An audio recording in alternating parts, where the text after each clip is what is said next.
are working on a bilateral trade agreement as was decided between Prime Minister Modi and President Trump in February.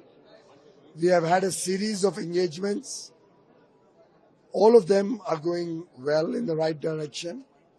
Obviously, we are covering a very wide array of subjects, a very wide array of products, and I can assure business persons across the country that we are keeping the best interests of India at the forefront of our discussions.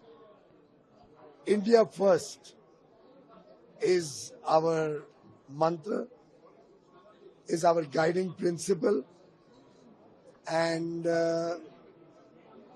our bilateral trade agreement with the United States of America will power the economy towards Viksit Bharat 2047. How concerned are they about the announcements that have come? अलग अलग sector की अलग अलग भावनाएं हैं. मेरी चर्चा तो लगातार निरंतर सबसे चलती रहती है. साधारणतः भारत की इंडस्ट्री को इसमें अपॉर्चुनिटीज दिखती है. कॉन्फिडेंट है हम कि इसमें भारत का भला ही होगा. So you spoke about the steel industry, and the steel industry has been asking for some sort of help from the government. So is there anything in the offing, probably just to protect the domestic steel industry? They have applied for safeguard duties, which is under consideration of the government. Any other industries that have also cited? Oh, there are many applications for different types of support, and each one we take a decision on the merits of the case. So there are many sectors where we put a minimum import price, many sectors where we put some restrictions. So it's an ongoing part of running the on the helpline that has been launched, if you could shed some we light are on going to launch. I've only announced it. if you could shed some light on how it would help, and also on the fund help that would be for Well, the Honorable Prime Minister launched Startup India movement 9 years ago, and we've come a long way. From 400 startups, we are now 170,000 plus. The country is proud of the good work the startups have done, and as I said in my talk earlier today, we are a country of young power.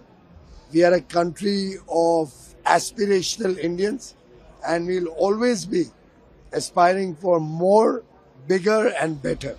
So in the past few days, we're seeing startup founders come out and complain about the red tapeism. What do you have to say about that? We recognize many of the inputs that come in, which is what prompted me to suggest that we have a helpline on which they can come to us with their issues.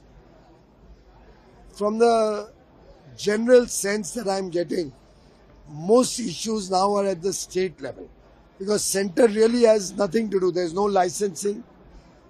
All products are almost on free investment. FDI is allowed in everything, save and except a few sensitive areas.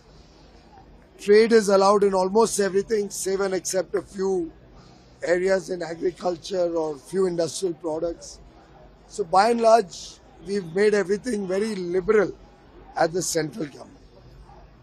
There are certain areas like ensuring good quality production in India, where the center does have a role, and our effort is that fair trading should continue unhindered, which is why I think more of the issues that I'm finding are at the very small local level, and such a helpline will help us understand what are the issues at different levels, at different states, and address those issues, not necessarily for one case, but on a systemic basis. So there's some confusion from Washington right now about a 90-day exemption being given to all countries except China. I don't respond to speculation.